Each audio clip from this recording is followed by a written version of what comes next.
Damos comienzo a un nuevo programa.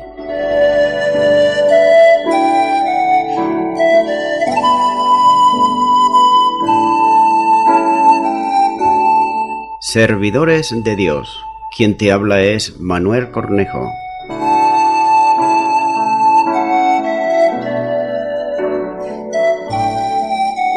Este es un programa que está respaldado por la Iglesia Evangélica Misión Evangélica de Cataluña.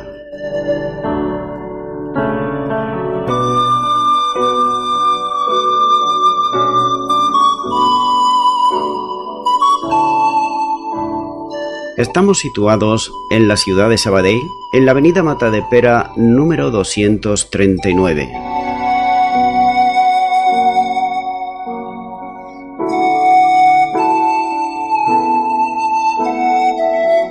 Antes de dar introducción a la palabra de Dios, estaremos poniendo una alabanza.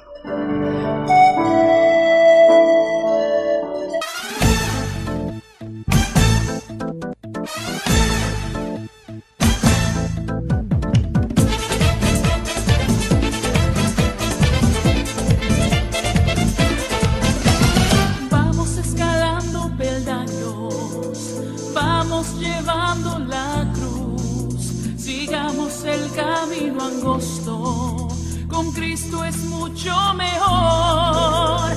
Vamos escalando peldaños, vamos llevando la cruz. Sigamos el camino angosto, con Cristo es mucho mejor. Ya viene la recompensa, ya no voy a llorar. Tengo a Cristo en mi vida, por eso puedo escalar. Ya viene la recompensa, ya no voy a llorar. Tengo a Cristo en mi vida, por eso puedo escalar. ¿Quién dijo que no había victoria, habiendo conocido al Cristo de la gloria? Yo digo que sí venceremos, aunque Satán no quiera, victoria tendremos. Aunque Satán no quiera, victoria tendremos. Fuera de Cristo no hay victoria, fuera de Cristo no hay paz, fuera de Cristo no hay amor. No hay victoria, no hay paz y no hay amor. No hay victoria, no hay paz y no hay amor. Tenemos la victoria en la sangre de Jesús, porque somos guerreros, guerreros de la cruz. Con Cristo a la cabeza, vamos a ganar y cantemos este coro, celebremos a Jehová. Victoria, victoria, victoria,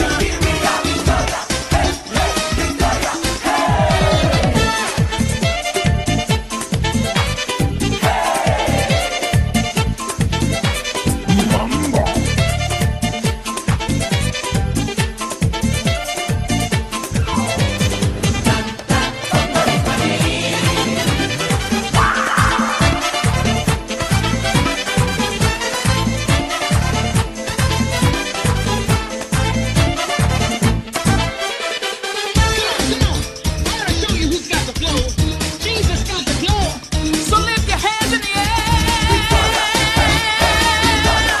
Give me la victoria, victoria. Ya viene la recompensa, oh, ya no voy a llorar. Tengo a Cristo en mi vida, por eso puedo escalar. Ya viene la recompensa, ya no voy a llorar, oh no, porque tengo a Cristo en mi vida, por eso puedo escalar. Oh sí, oh sí.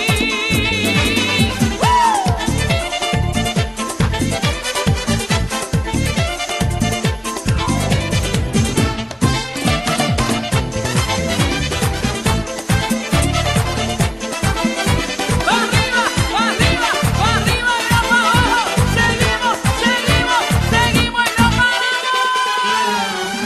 Fuimos.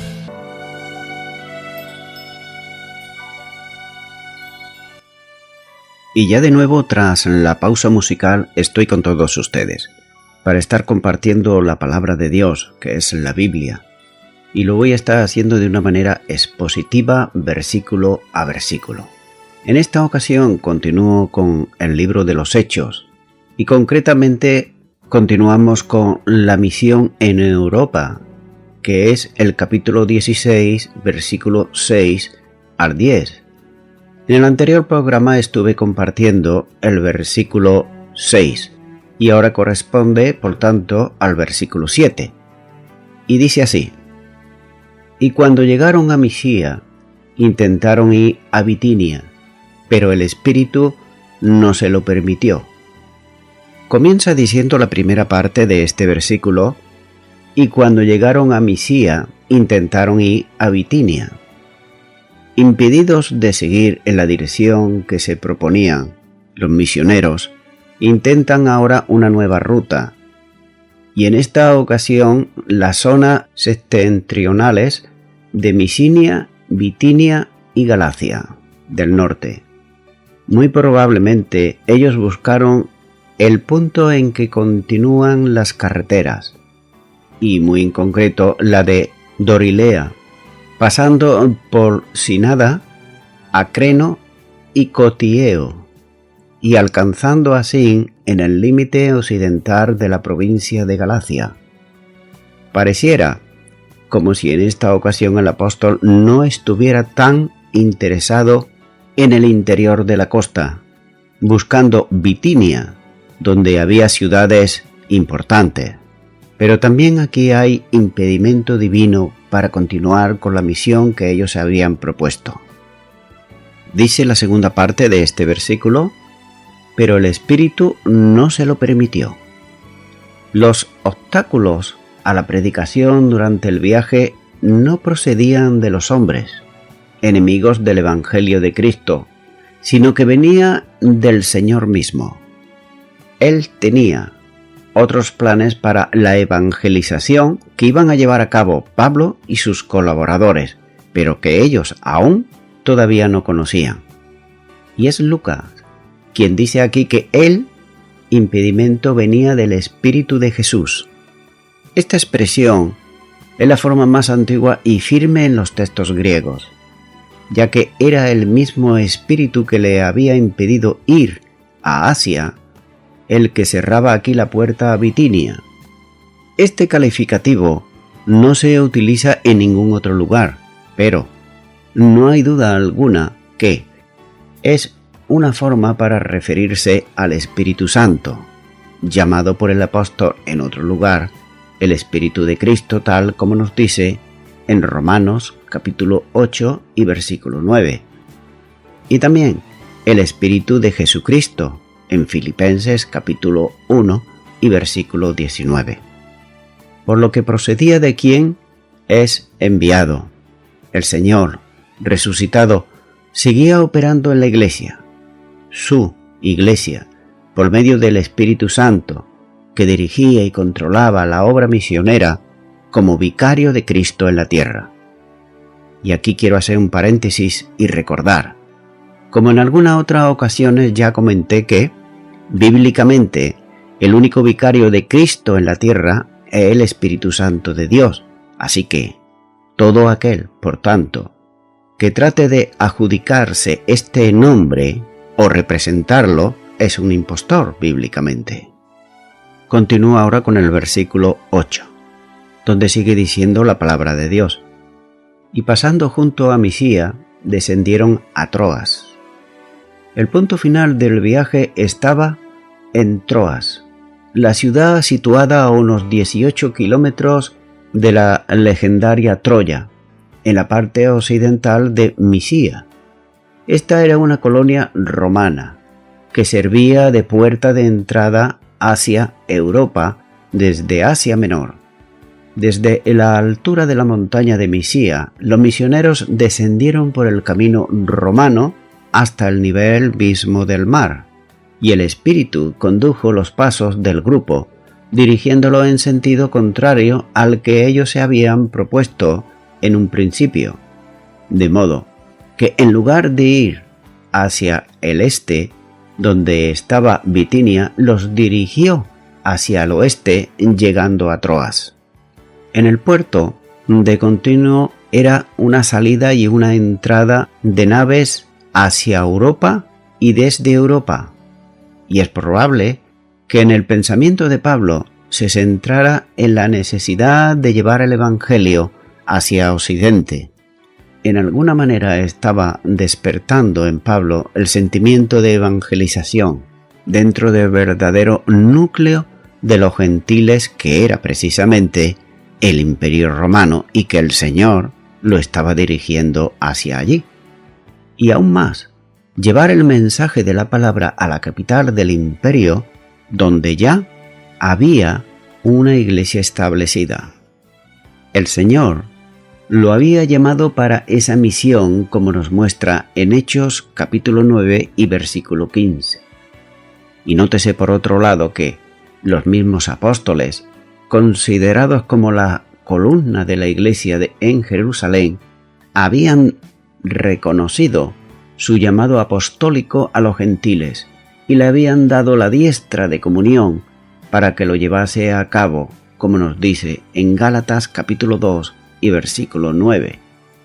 El interés por llegar a Roma no era otra cosa nueva cuando les escribió la epístola, sino que era ya de muchos años atrás, como así nos muestra en Romanos 15:23, donde dice: pero ahora, no teniendo más campo en estas regiones y deseando desde hace mucho tiempo ir a vosotros.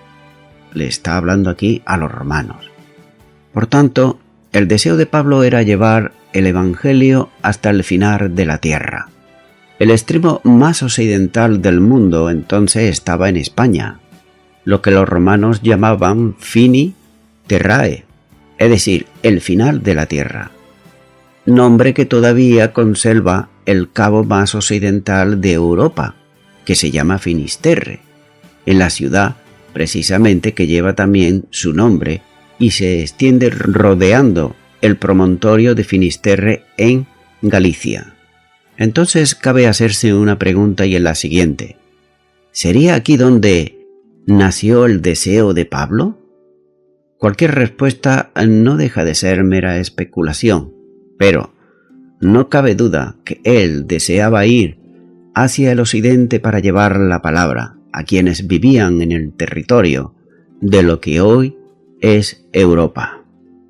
Dios iba a abrir la puerta para que esa disposición del apóstol que había en su corazón se pudiese llevar a cabo. Y nótese que cuando en un creyente, en un cristiano y en una cristiana hay una disposición noble y que está de acuerdo con la palabra de Dios y la voluntad de Dios, Dios puede hacer cualquier cosa para que ese deseo que ha nacido en el corazón por el Espíritu de Dios se lleve a cabo.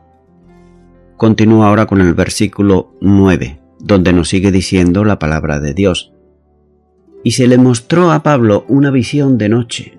Un varón macedonio estaba en pie, rogándole y diciendo: pasa a Macedonia y ayúdanos. El Señor reveló a Pablo su decisión sobre el futuro del viaje a realizar. No fue enviándole un ángel con el mensaje, ni tampoco en comunicación personal directa con él, ya que fue mediante una visión ocurrida durante la noche, en la que se le aparecía en pie delante de él un varón macedonio con un mensaje personal. El mensaje que traía el macedonio le fue dado en plural. Nótese que dice: pasa a Macedonia y ayúdanos. Téngase en cuenta esto, y es que no se trataba de una ayuda individual, sino colectiva a todos los macedonios. Ahora bien, la ayuda era de comida, la ayuda era de vestido, la ayuda no podía ser otra que la predicación del mensaje del Evangelio, que es, por otro lado, lo que más necesita el hombre y la mujer en todas las edades. Dios había detenido esa acción en el Asia Menor, pero ahora lo enviaba para predicar en Europa, partiendo desde Macedonia. El macedonio le dice a Pablo que no es él solo quien necesitaba ser ayudado, sino otros muchos con él. Y no cabe duda que si estaban solicitando ser ayudados, también estarían dispuestos a recibir el mensaje de ayuda en la proclamación del Evangelio. Continúa ahora con el versículo 10, donde nos sigue diciendo la palabra de Dios. Cuando vio la visión, enseguida procuramos partir para Macedonia, dando por cierto que Dios nos llamaba para que le anunciásemos el Evangelio. Dice la primera parte de este versículo: cuando vio la visión, enseguida procuramos partir para Macedonia. Nótese aquí el plural procuramos o quisimos, ya que pone de manifiesto la incorporación al grupo de la persona, precisamente, del escrito de este libro, de Hechos de los Apóstoles, es decir, de Lucas. Y va a estar aquí, con una breve referencia a la persona de quien Pablo mismo llama el médico amado, tal y como nos dice en Colosenses capítulo 4 y versículo 14. Lucas era conocido por Pablo desde Antioquía y da la impresión de que tenía amplio conocimiento Lucas en asuntos relacionados con el mar y la navegación. ¿Por qué digo esto? Lo digo por lo que tal vez vivió en una ciudad marítima. ¿Y cuál es la razón de este encuentro? ¿Vino Lucas con la intención de incorporarse al grupo de Pablo y sus compañeros? Hay muchas preguntas bíblicas que no tienen respuesta, y esta es una de ellas. No hay respuesta a esta y otras muchas preguntas que pudieran formularse. Pero lo que sí es cierto, y es que lo único definitivo es que Lucas estuvo vinculado a Pablo desde aquí en adelante, acompañándole en diversas ocasiones y estando a su lado en los momentos más críticos de la vida del apóstol Pablo. Especialmente destacable fue su compañía en la segunda prisión, cuando esperaba ser ejecutado, tal y como nos dice en 2 de Timoteo capítulo 4 y versículo 11. Pablo le nombra en sus colaboradores en la carta a Filemón. Según una antigua tradición de la Iglesia, nótese que es una antigua tradición, pero que la Biblia no dice nada de esto. Pues esta tradición dice que después de la muerte del apóstol, queriendo servir al señor Lucas en Acaya, parece ser que murió en Bitinia, siendo enterrado en Tebas. Y hasta aquí la tradición que se comentaba. También hay que considerar el carácter de Lucas, que aporta rasgos genuinamente griegos e induce también a pensar que es el único escritor no judío del Nuevo Testamento. Y la primera característica de los rasgos de Lucas sería de su interés por los viajes y especialmente su gusto por el mar, que hace que en sus escritos aparezcan conceptos propios de los marineros y precisamente técnicas sobre la navegación. Es un hombre que también conoce perfectamente la división romana sobre las provincias del imperio. La segunda característica que lo vincula con un carácter propio de un griego, y es la capacidad para escribir. La formación griega es evidente en la forma como escribe Lucas, en el léxico que utiliza y la elegancia como se expresa. La observación le era propia a Lucas, transmitiendo los datos que recogía como un cronista meticuloso. Además, el griego que utiliza es muy bueno y en gran medida más próximo al griego clásico que otros escritores del Nuevo Testamento. En aquel tiempo había 3 escuelas destacables en el mundo de la cultura helena de aquel entonces: Alejandría, Atenas y Tarso. Probablemente su formación se llevó a cabo en esta última, es decir, en Tarso, de manera que es posible que su primer contacto con Saulo tuviera lugar en esa ciudad, cuna del apóstol Pablo. Y la tercera característica de su carácter era la amabilidad y la afabilidad demostrada en su lealtad y amor por Pablo hasta el momento de su muerte. El Espíritu Santo condujo a este hombre para ser el escritor que proyectaba a través de los siglos la persona y la obra del apóstol Pablo. Prosiguiendo con lo que nos dice este versículo, vemos que la visión que Pablo refirió al grupo que estaba con él condujo el deseo colectivo de salir cuanto antes hacia Europa y concretamente hacia Macedonia. Este era un país, y aquí vamos a entrar un poquito en la historia para conocer verdaderamente hacia dónde se dirigía Pablo y sus colaboradores. Así que vemos que, como he dicho, este país era un país agrícola y también ganadero, productor de trigo y dotado de abundantes pastos, con una costa relativamente pequeña. Probablemente sus habitantes eran griegos del dialecto dórico. Filipo II, en el año 365 a.C., conquistó la ciudad de Crénidas, a la que puso por nombre de Filipos, cercana a la costa del Egeo, a donde llegarán Pablo y su equipo misionero, situada a la orilla del río Ebro, al otro lado de la zona minera del monte Pangeo. Desde esta ciudad tenía el control absoluto de la producción de oro.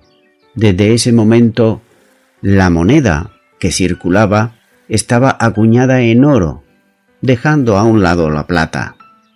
Después de una serie de guerras contra Grecia, se consolidó el imperio dejando un país grande y poderoso a su hijo Alejandro Magno, como se considera en el excurso que sigue al comentario del capítulo. Pero cuando Pablo llegó a Macedonia, era una provincia bajo el dominio de los romanos. Continúa diciendo la segunda parte de este versículo, dando por cierto que Dios nos llamaba para que le anunciásemos el Evangelio. Todos ellos sentían que la visión que Pablo había tenido era una indicación de Dios para que llevase el Evangelio a los macedonios. Era evidente que el Espíritu Santo guiaba al grupo misionero hacia Europa.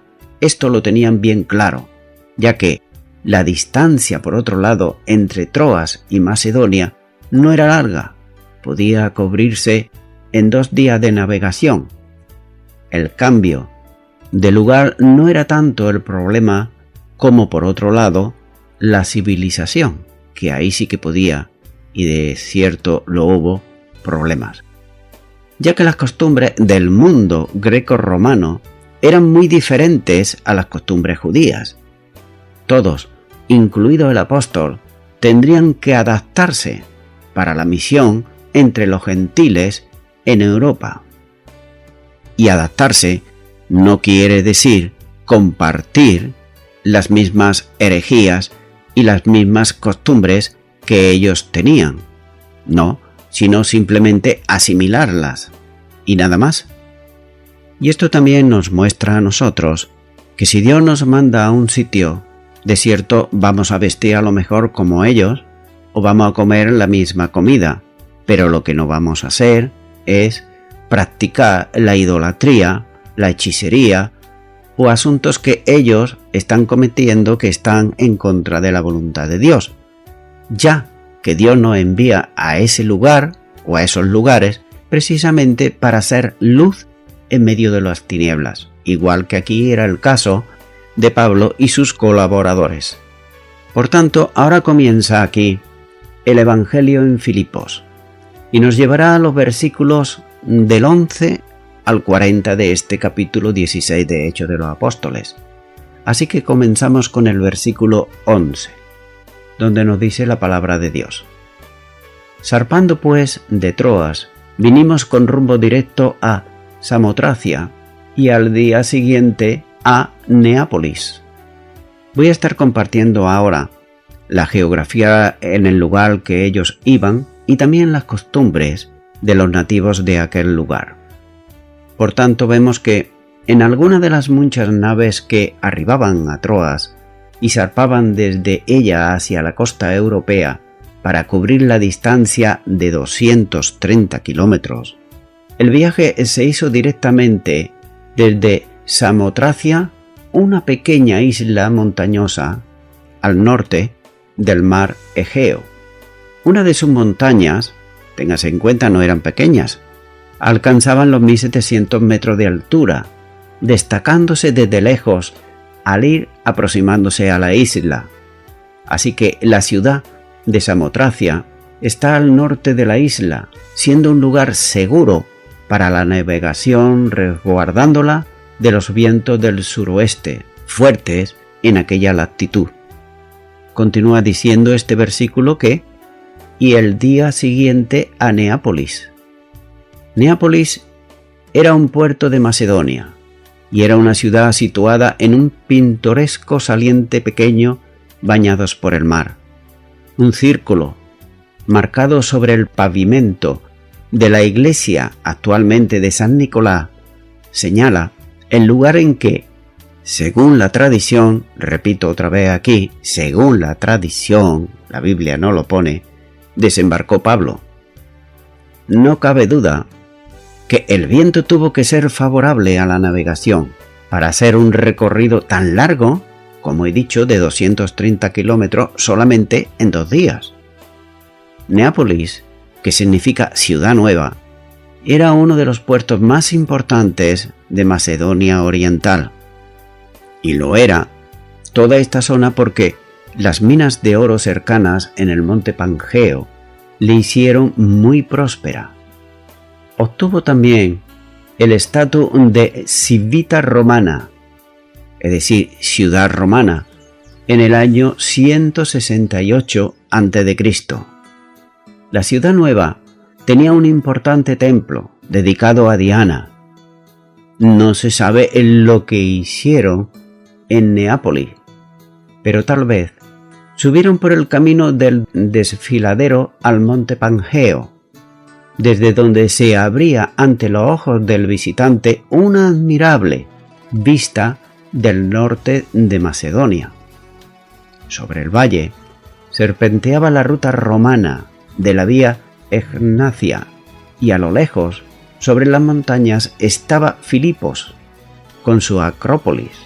Al fondo se veía el arroyo Gangas, donde cayeron Bruto y Cacio luchando por la libertad de Roma contra Marco Antonio y Octavio en el año 42 a.C. Y allí estaban ahora los mensajeros de la verdadera libertad, la única que puede libertar al hombre, que es el Evangelio de Cristo, y estaban dispuestos a proclamar a todos el mensaje del Evangelio de la gracia. Continúa ahora con el versículo 12, donde nos sigue diciendo la palabra de Dios. Y de allí a Filipos, que es la primera ciudad de la provincia de Macedonia, y una colonia, y estuvimos en aquella ciudad algunos días. Comienza diciendo este versículo que, y de allí a Filipos, que es la primera ciudad de la provincia de Macedonia. El viaje siguió de forma inmediata desde Neápolis hasta Filipos. Y como he dicho, es bueno también saber de la historia donde llegaron los evangelistas. Por ejemplo, esta era una típica ciudad romana de provincias. En gran medida procuraba reproducir a Roma con un foro de Acrópolis, el teatro y las maravillas fortificadas que la rodeaban. Los ciudadanos tenían una constitución propia favorable a la libertad. Y todos los años elegían a 2 alcaldes, nótese, no 1, 2 alcaldes, llamados también estrategas.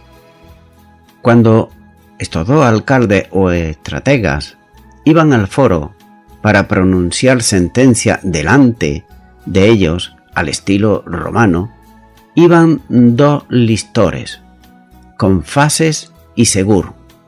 Claro, dicho así, ¿qué es esto de listores, de fases y de segur? Nótese que entre los romanos, estos eran ministros, los listores, de justicia que presidían con las fases, es decir, con las insignias de cónsules y a otros magistrados. ¿Y qué era el segur? El segur era nada más y nada menos que un hacha muy grande. Y podemos imaginarnos para qué, después de dictar sentencia. También entre la población vivían los descendientes de los macedonios y tracios del rey Filipo, que había establecido allí precisamente para trabajar en las minas de oro del monte Pangeo. Estos hombres eran de trato difícil, también eran ásperos, soberbios y poco dados a dejar sus propias tradiciones. Esto continúa también en el día de hoy, que hay muchas personas que le cuesta mucho dejar sus tradiciones, incluyendo aquellos que dicen que son cristianos, pero que continúan todavía con sus tradiciones. Nótese que de Tracia había traído tanto las ideas como las costumbres, con todas las doctrinas secretas de los oficos, en cuyo himno se habla mucho de la inmoralidad del alma. De ahí, de estas personas, de los oficos, la palabra orfeo. Y esto eran personas que con un instrumento de cuerda cantaban y animaban a la gente con unos cánticos, precisamente como he dicho, de inmoralidad del alma. Esto hacía que hubiese gente dispuesta a escuchar sobre aspectos religiosos también, y especialmente entre las mujeres. Así que Filipo era un lugar ideal para iniciar el trabajo misionero, porque seguramente había personas dispuestas a escuchar. Mirando la historia de la ciudad de Filipo, fue fundada por el rey macedonio Filipo II. La razón de la fundación de la ciudad fue tanto para tomar el control de las minas de oro, como para establecer también un punto fortificado en atención a los intereses del Imperio Macedonio. Esta ciudad conserva en el reino macedonio su autonomía y además tenía sus propias leyes. La integración final de la ciudad en el reino macedonio se debe a Filipo V. La ciudad, en el entorno de la dominación romana, comienza a mencionarse con ocasión de la guerra civil romana, que consiguió el asesinato de Julio César, donde sus herederos, Marco Antonio y Octavio, se enfrentaron a los partidarios de la República, como eran Marco Junio Bruto y Cayo Cacio Longino. En una doble batalla decisiva en la llanura, que se extiende delante precisamente de esta ciudad, siendo vencedores Marco Antonio y Octavio, y acabada la contienda, ellos licenciaron a muchos de los legionarios de las tropas romanas que se establecieron en la ciudad. Por tanto, se formó allí una colonia romana. El emperador Augusto le dio el nombre en la colonia a la que el Senado dio el nombre de Colonia Augusta Lulia Pilipensis. La ciudad alcanzó un gran apogeo debido a la riqueza de las minas de oro y también a su ubicación en la vía Egnatia. Esto hizo que la ciudad desarrollase las construcciones monumentales agrandando entre otros el teatro y capacitándolos para la práctica de los juegos romanos. Continúa diciendo Lucas que es la primera ciudad de la provincia de Macedonia. Debe de entenderse que esto como que era una importante ciudad. Era el primero además de los 4 distritos de Macedonia que los romanos habían dividido en territorio. Y dice Lucas, y estuvimos en aquella ciudad algunos días. El relato que el grupo formado por Pablo, Silas y Timoteo y Lucas estuvieron unos días en la ciudad. Probablemente los primeros días lo ocuparon para orar, planificar, conocer a las gentes de la ciudad, etc. Por otro lado, la construcción de la frase con estábamos quedando implica un tiempo de estancia anterior a los acontecimientos que siguen luego en el relato. Y voy concluyendo ya con esto. Seguramente Pablo y sus compañeros querían saber a dónde Dios quería enviarles, porque les había prohibido predicar en los lugares donde pensaban ellos ir. Aquí están en Troas, pero ¿querrá Dios que prediquen allí? Dice que un varón macedonio estaba de pie rogándole. Grecia estaba compuesto en aquellos tiempos de Macedonia y de Acaya, como nos muestra en Primera de Tesalonicenses capítulo 1 y versículo 7.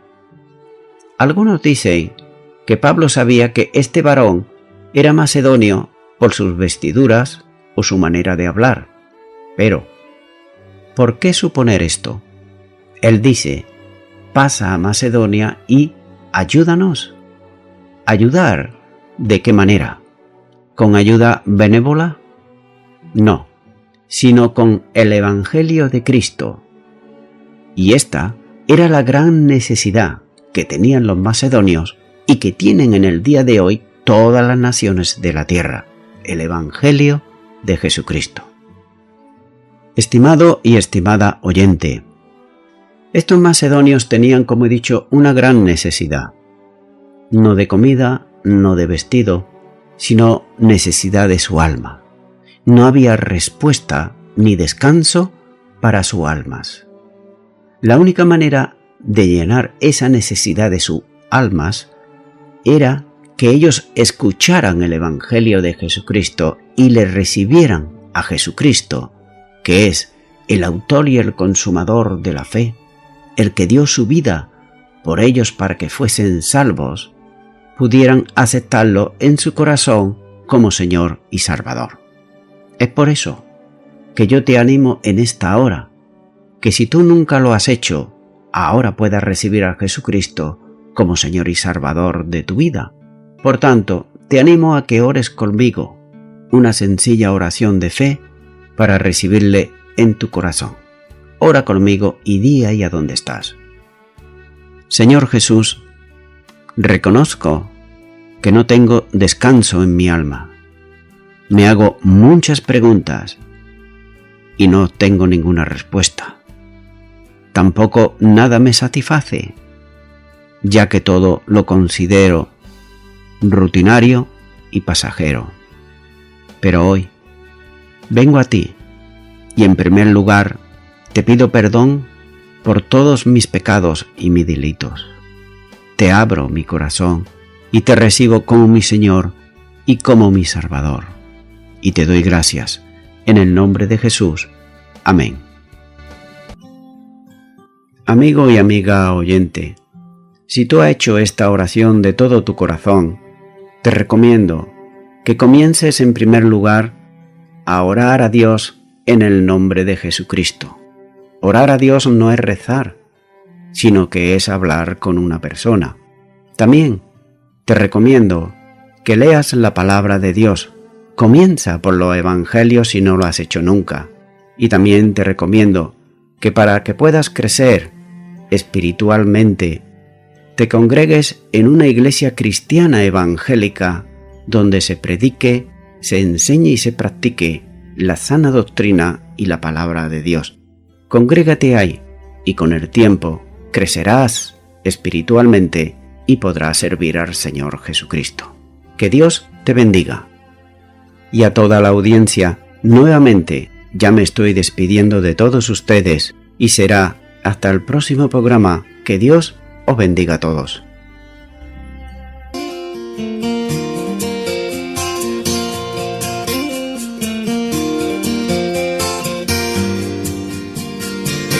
Yo no necesito ver el plan, yo no necesito ver el final. Todo lo que necesito es seguirte, Señor, y hacer tu voluntad. Yo no necesito ver el plan, yo no necesito ver el final. Todo lo que necesito es seguirte, Señor, y hacer tu voluntad. Mi corazón confía en ti, yo siempre te seguiré, aunque quizá no pueda entender, en mi senda te reconoceré. Yo no necesito ver el plan, yo no necesito ver el final. Todo lo que necesito es seguirte, Señor, y hacer tu voluntad.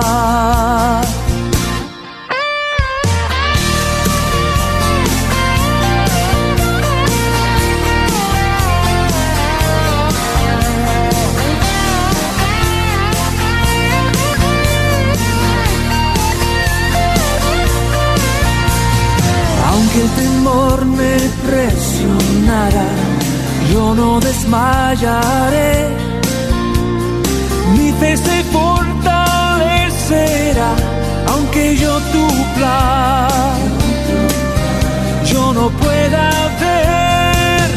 Yo no necesito ver el plan, yo no necesito ver el final. Todo lo que necesito es seguirte, Señor, y hacer tu voluntad. Yo no necesito ver el plan, yo no necesito ver el final. Todo lo que necesito es seguirte, Señor, y hacer tu voluntad, y hacer tu voluntad, y hacer tu voluntad.